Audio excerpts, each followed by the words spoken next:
A wonderful actress you've probably seen recently in Fahrenheit 451 or Spider-Man Homecoming, Laura Harrier.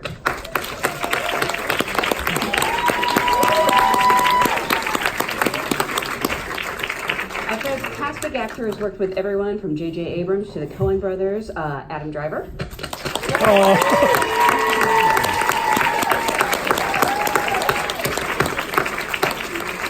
This next actor is having an incredible year between this film and Men and Monsters, and The Old Man and the Gun. He is also one of Variety's 10 actors to watch. Please welcome John David Washington.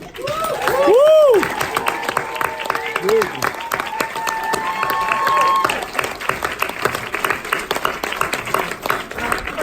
Gentleman whose 2014 memoir was the basis for this movie. He's the first African-American police officer and detective of the Colorado Springs Police Department. Please welcome Ron Stallworth.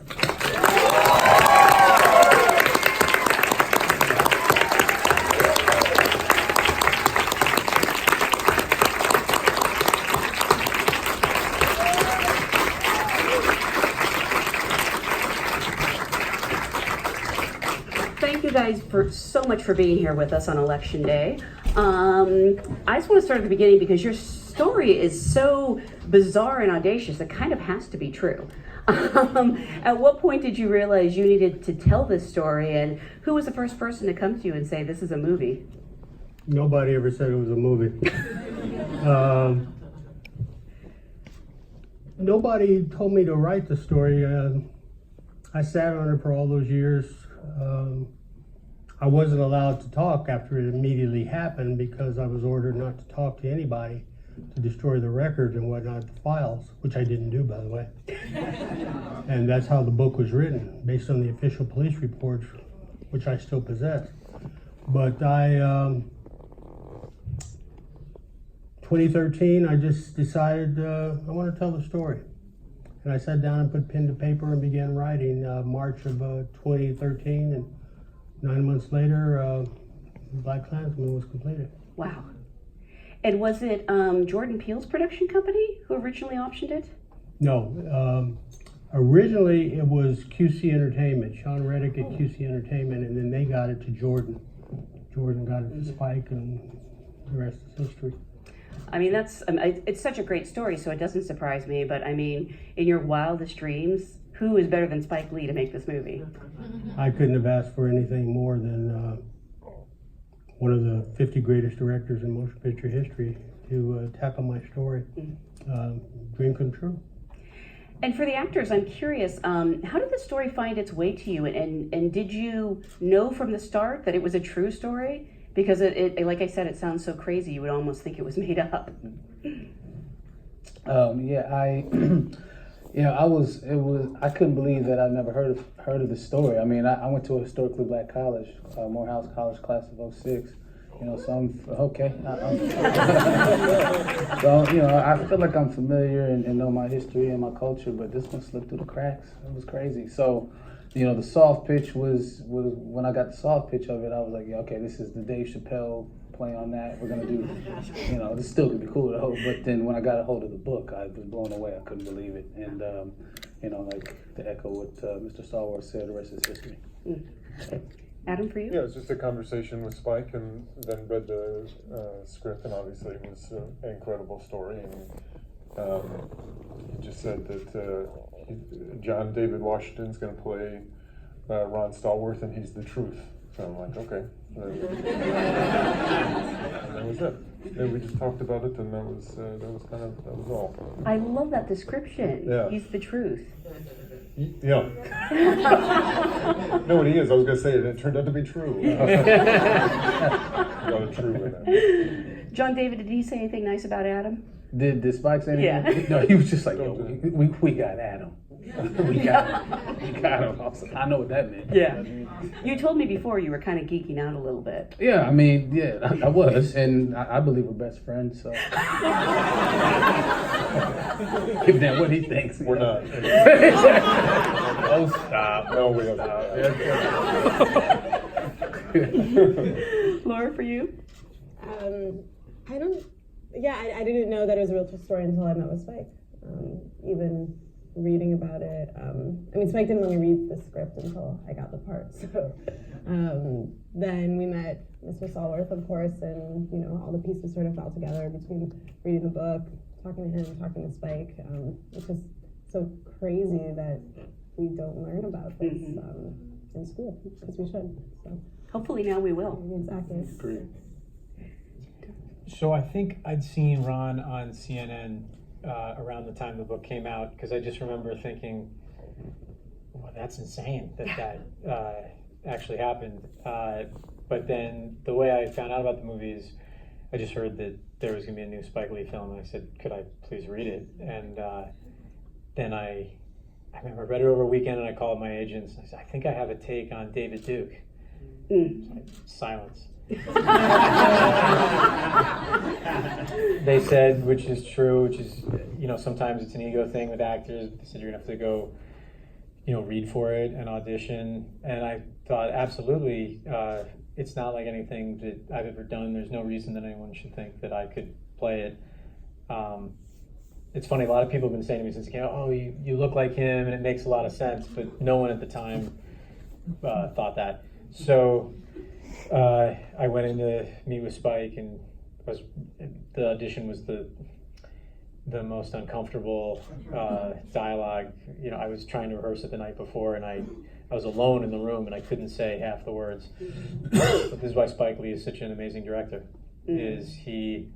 I kind of shared that with him, and he made me feel so, I'd never met him before, he made me feel so instantly comfortable that I could then give a performance that I felt really good about.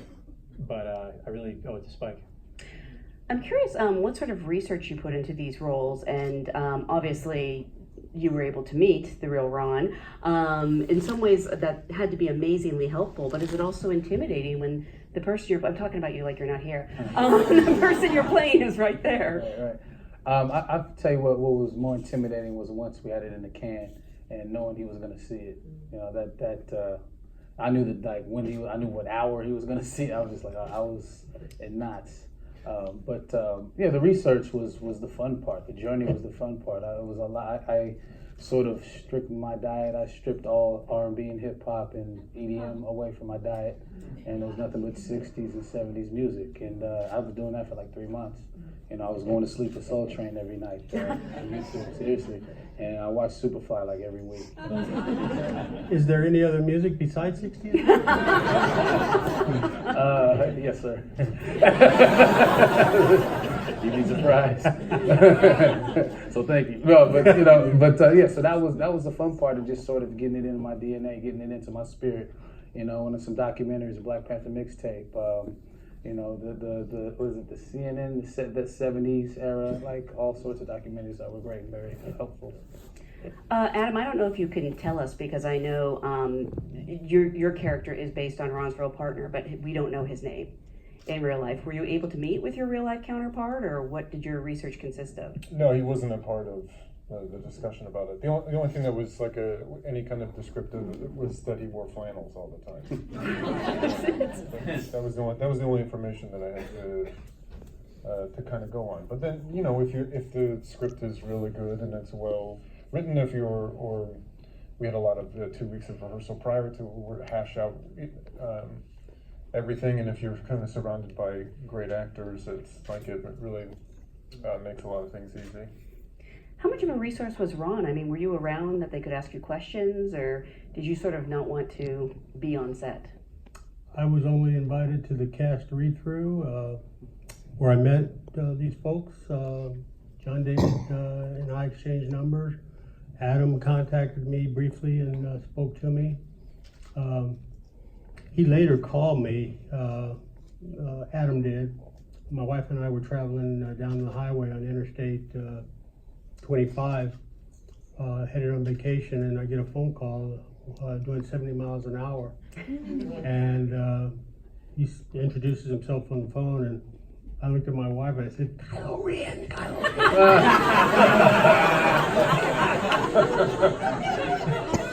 Ren. So he had a lot of questions about his character and whatnot. For the record, the real Chuck in my book, Flip in the movie, the real Chuck's about my height. He's nowhere near as tall as Adam is. Well, no one is. I mean, But and he's not Jewish, by the way. really? No, that was creative script writing, and that's one of the things that attracted me to having the story told. Was the two Jewish script writers wanted to play on that aspect to create some of the tension effect when he's in a room undercover with the Klansmen people, and it worked beautifully. It worked beautifully. Have you been in contact? Maybe you can't tell us, so maybe I should just stop. But okay, have you been in contact with Chuck, and has he seen the movie? I have not been in contact with Chuck. Chuck did not want to have anything to do with my writing of the book.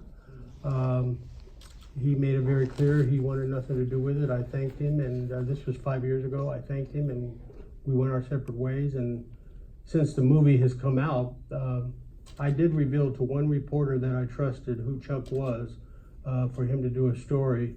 And he contacted Chuck. Chuck said he was aware of the movie. He wished me well, but said he didn't want to have anything to do with it, and that's where we stand. Topher and Laura, can you talk a little bit about your preparation for these roles? I know yours was more fun than Yes.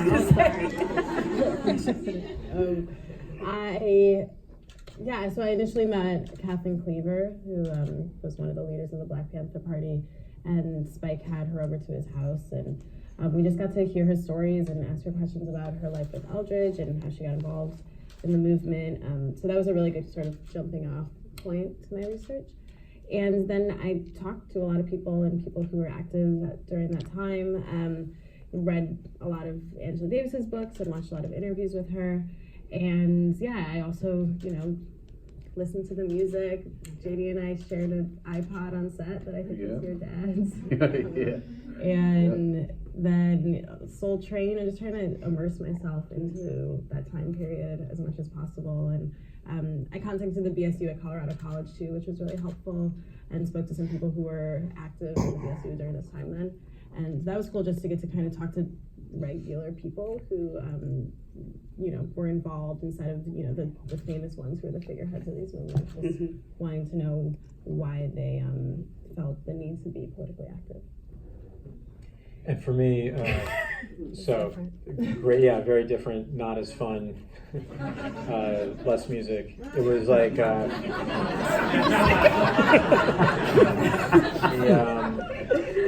the great day in your career. Spike Lee he called me personally and said, "You're my guy.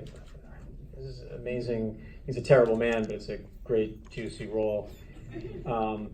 And then I realized, I'm about to have the worst month of my life. And it really was. I read his autobiography, which is a doorstop. It's huge. And it's kind of not really his autobiography, although he talks about his life a lot. It's really his kind of personal Mein Kampf. I watched a lot of filmed interviews of him from the 70s, listened to his radio show to get his voice down. And then the really helpful thing was he was on a few episodes of Donahue in the early 80s when he was a wizard. And watching him deal with a crowd about this size, he kind of, they were there to boo him.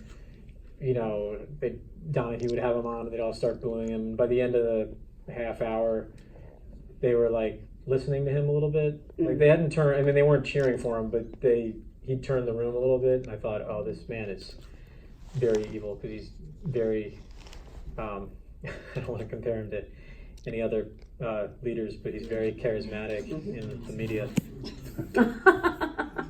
Sorry, I was a little slow on the uptake there. A little backstory to what Topher said, and I tell this to audiences whenever I can.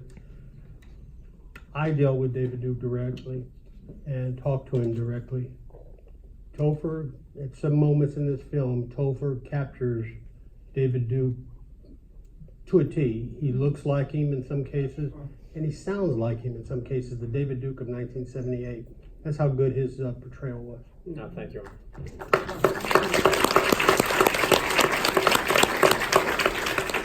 That's also why we have him sitting all the way down there. When we're doing press for this, everyone will walk into the room and go, "Good job?" Question mark?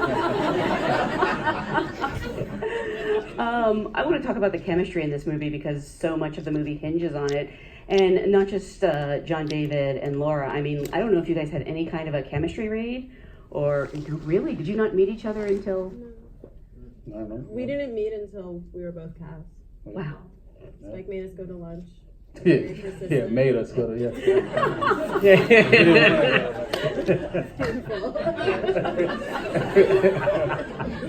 to hang out. Right. No, but yeah, we didn't have a chemistry or anything. It just all And John David and Adam, again, like, well, you've said you forced Adam to be your friend, but Yeah, right. but did that develop pretty naturally? I don't know if you had much time to rehearse or. Well, I definitely think the couple weeks we had of rehearsal definitely helped. That's what Yeah, we had 2 weeks before we started, which was kind of a luxury, and we Yeah. just really come through every scene from start to finish. And then when we finished one day, the next day we come back and do it all over again until we started. And then those conversations, once you're kind of going, don't happen as much, but we always found time to talk through everything, start to finish. And again, if you're like with a great actor, like there's nothing you have to work on because you're just kind of listening to each other. Hopefully, I mean, ideally, and then there's a lot to play off of. It's I shouldn't say easy. It's easier. You know? I definitely felt that way though. With everybody. The scenes I had with Topher. I mean, they set up right the speaker. Yeah, no, we got to rehearse, which is a luxury. But then this just speaks to how great a director Spike is. He built the sets back to back, so we could hear each other, and we were both on camera at the same time. Which I mean, I'm sure some of you guys are actors. Like most of the time, we're doing a phone call. You're holding the phone, and some grip is reading the lines off camera, and then later they shoot him, and maybe you didn't even ever talk to the person. Even when you're doing a scene across the table from someone, it's actually not live, right? Because first you're shooting this person for half the day and then you're shooting the other person. In this case, both cameras were on, we could interrupt each other. Right. So those phone calls were like no acting experience I'd had before, where you can do whatever you want, you're really responding to each other, and I thought they felt different than when I'd ever done something like that on film. You held on to this story for a long time before writing your book, and even though it's set in the 70s, it really feels more timely than ever. That's partially good, partially bad, I guess. That's all bad, sorry. Why do you think now is the perfect time for this story? Without getting political, just look at the climate in America today. That speaks for itself. Well, my story from 40 years ago, one reason is this movie is resonating with people, and you're seeing the reaction or feeling the reaction that most audiences have at the end, is because even though it happened 40 years ago, the events are very similar to what's happening right now. And that's kind of sad. We've made progress in 40 years, and in many cases we haven't. So this story is very meaningful from that standpoint.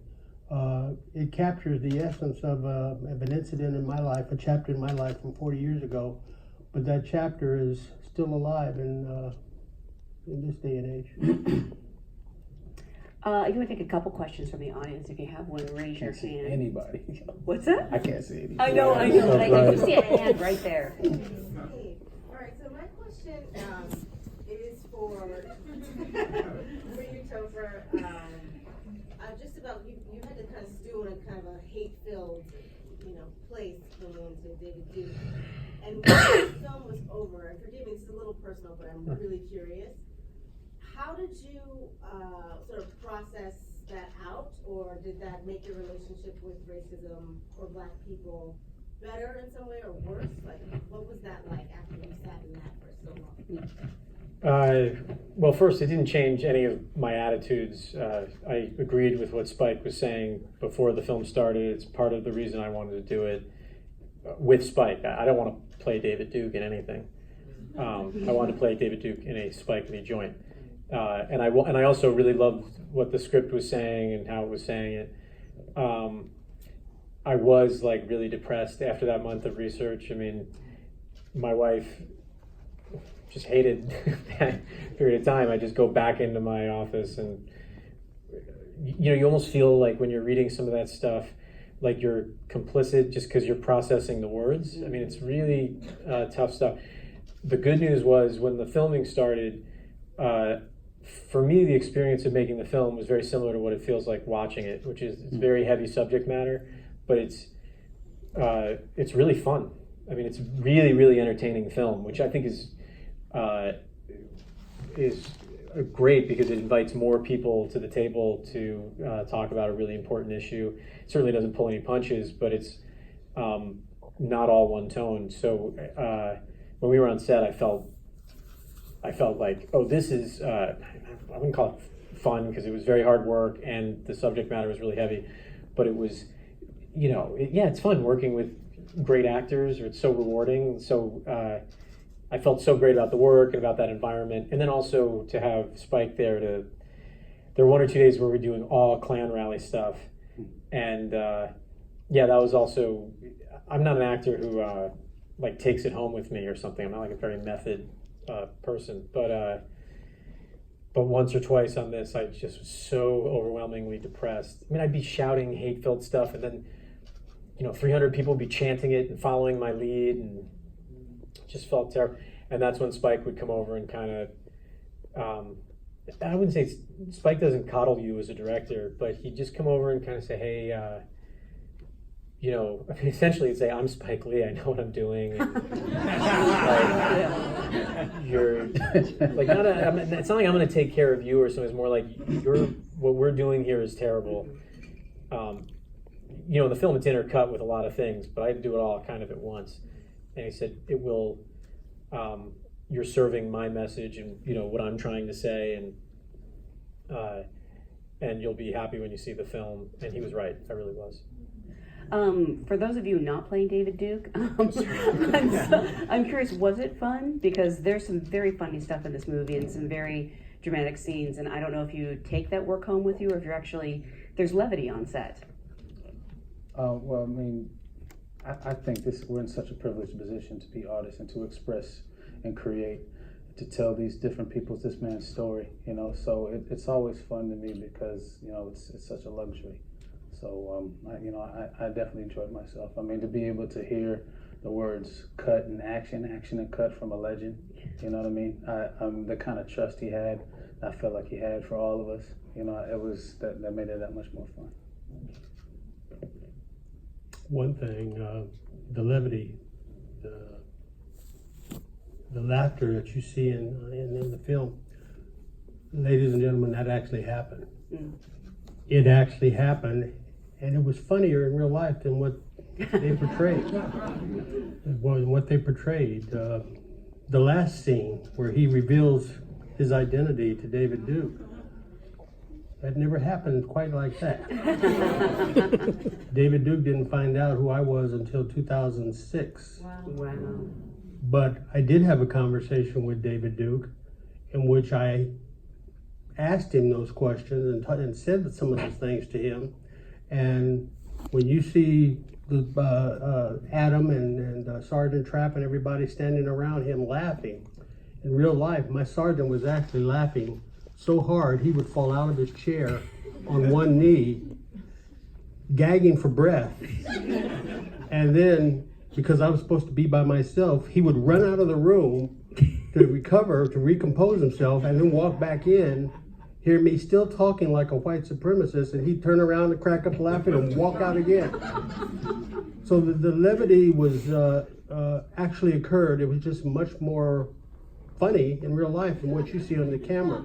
And the screen captured it very well. I want to take one from the back if possible.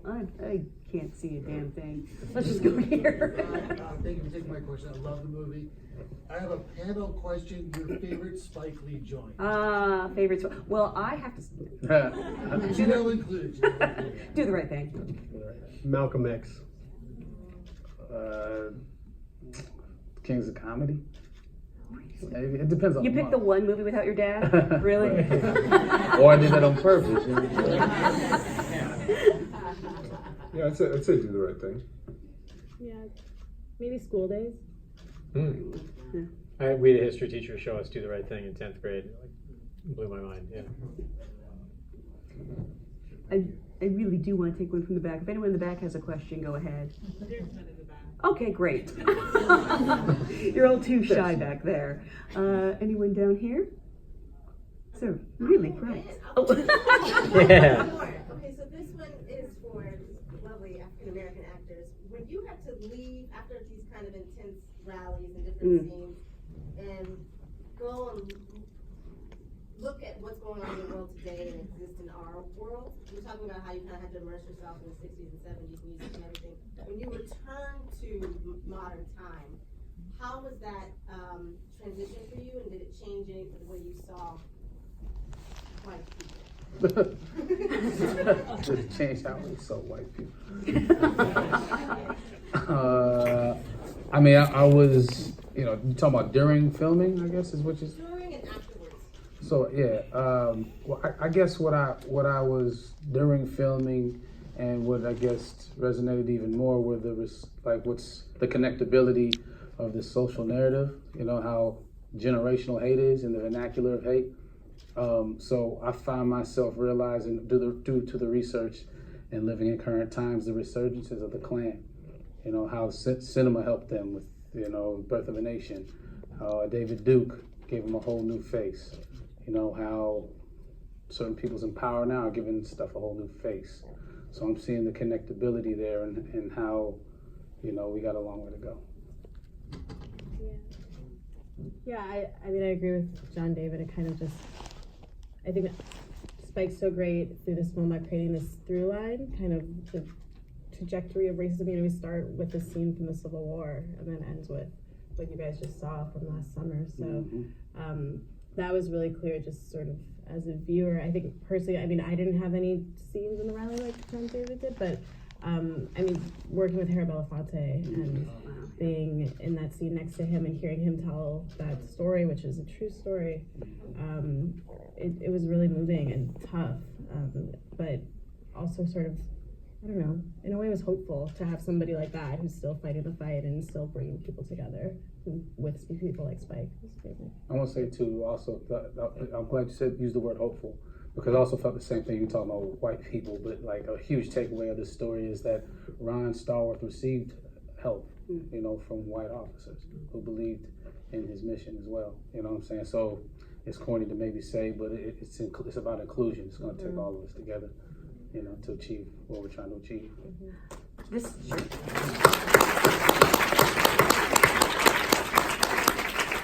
This movie premiered earlier this year at the Cannes Film Festival to a rapturous response. It's opened in August and everyone is still talking about it. You're still packing theaters. What was it like for you? Because when you're making a movie, you don't know how people are going to respond. Have you been surprised by the response? I mean, and how surreal is it to see your life playing out on screen? Well, I wasn't invited to Cannes. It's very expensive. I mentioned it to Spike, and Spike, I won't tell you what he said, but we got a good laugh out of it. But how did it feel to see my story on screen? First time I saw it, I was in the theater with 6 people, private screening, and I was in awe. It was a very surreal moment to hear my name, either Ron Stallworth or something, in various iterations come out of the mouths of these folks, and to recognize they're talking about me. I'm just a kid from El Paso, Texas, who wrote a book, and this is me they're talking about on the big screen. To hear the words that I wrote 5 years earlier being expressed by them, and then seeing the characters come to life, people that I worked with, dealt with, the whole David Duke encounters that I had, it was a very surreal moment, ladies and gentlemen, and I sat there at various stages with tears in my eyes. I kept thinking about my late mother and what she would have felt if she had had a chance to see it. She passed away in 2009, and it was just so, in many respects, it was overwhelming. But I was very proud at the end, and the ending affected me like it affected all of you, I'm sure. And I've seen the movie now 20 times in the course of my book tour. 20. I know you guys' dialogue. My wife and I recite the dialogue to each other if we get bored. But when I see the movie at the end, tears still come to my eyes at that closing coda. It's such a powerful movie. It really is. Thank you. Yeah. Thank you. Yeah.